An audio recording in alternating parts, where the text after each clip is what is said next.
ورسوله الذي لا نبي بعده اللهم صل على نبينا محمد وعلى آله وصحبه أجمعين أما بعد. Bapak siapa? Alhamdulillah, segar Pak? Segar, Masya Allah. Sudah buka semua berarti ya? Alhamdulillah. Kalau segar, coba saya tanya boleh Pak? Boleh. Ramadan pertama kali diwajibkan tahun berapa? Apanya sudah segar Pak? Ramadan diwajibkan tahun berapa?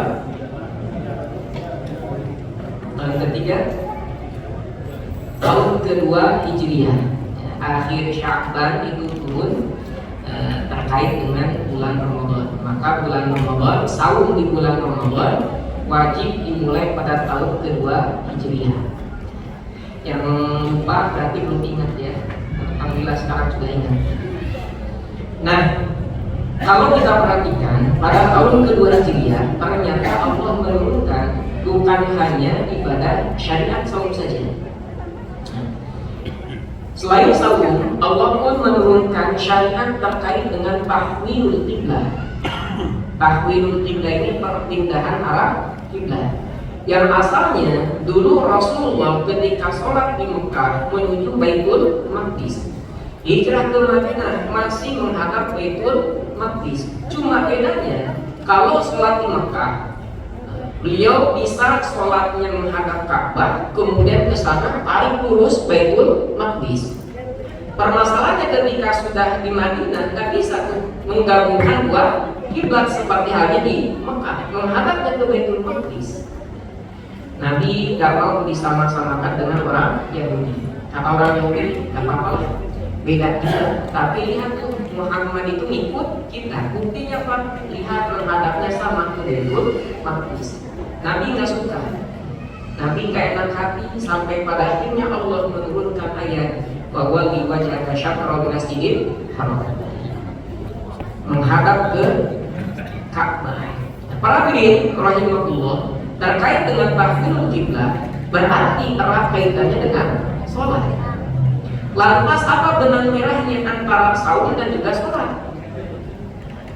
Jangan sampai Pak, saum Pak, tetapi sholatnya enggak. Sholatnya bolong. Pertanyaannya bagaimana status saumnya Pak? Secara hukum sah Pak.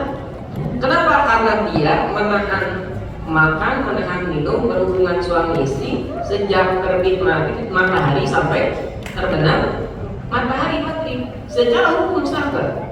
Tetapi secara nilai pahala nol. Jangankan Pak meninggalkan sholat, berkata berbuat zuhur saja maka Allah tidak butuh saumnya.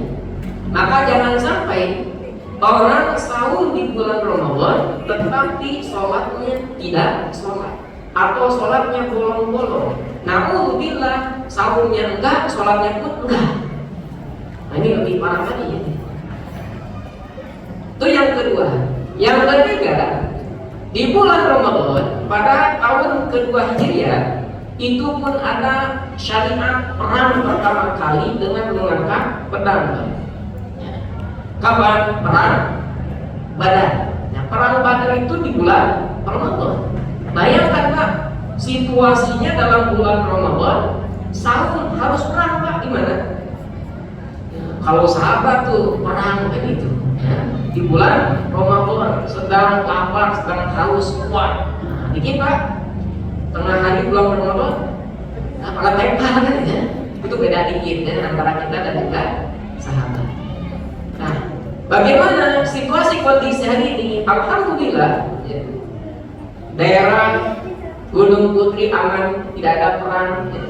Kabupaten Bogor aman, wilayah Indonesia saya kira sedang aman. Gak usah cari masalah, gak usah cari perang. Ya.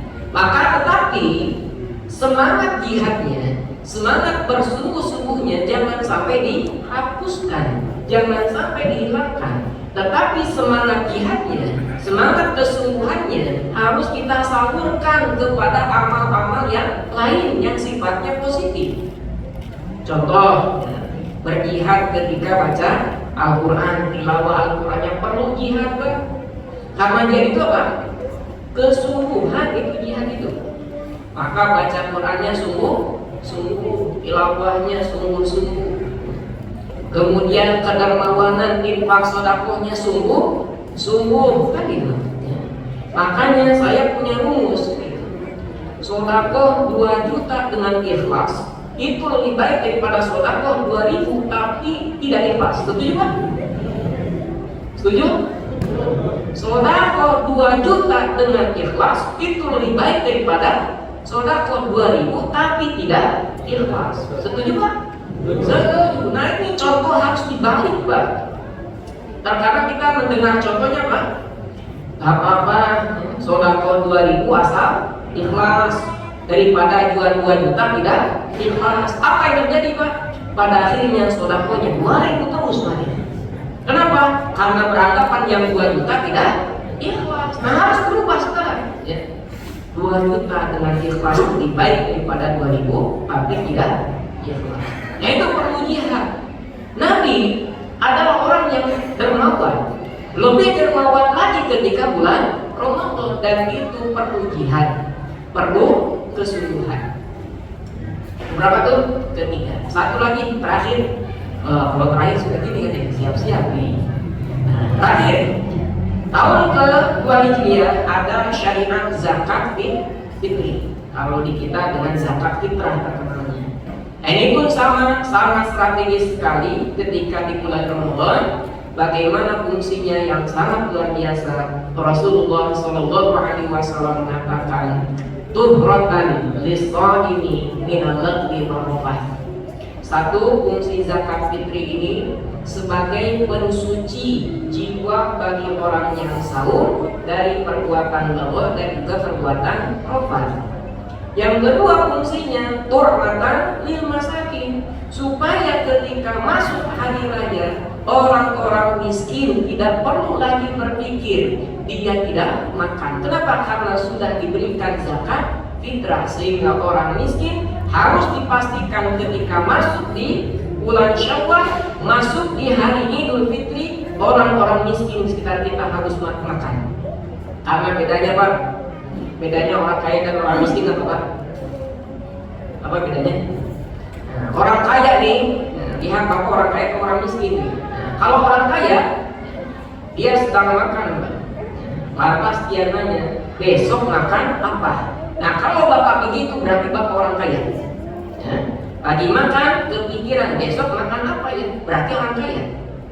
Kalau orang miskin Pak, dalam posisi dia tidak makan, sekali lagi, dalam posisi dia tidak makan, dia berpikir, apakah besok saya makan? Belum tentu. Besok yang sekarang aja nggak makan, apalagi besok. Mudah-mudahan kita semua dicatat oleh Allah sebagai orang-orang kaya atau miskin Pak? Orang-orang kaya yang dermawan. Mudah-mudahan kita semua menjadi orang yang kaya dan soleh. Para hadirin rahimahullah, mungkin ini saja yang bisa disampaikan. Mudah-mudahan ada guna serta manfaatnya untuk kita semua. Akhirul kalam, kita tutup saja dengan doa. Rabbana atina fid dunya hasanah wa fil akhirati hasanah wa qina adzabannar. Wassalamualaikum warahmatullahi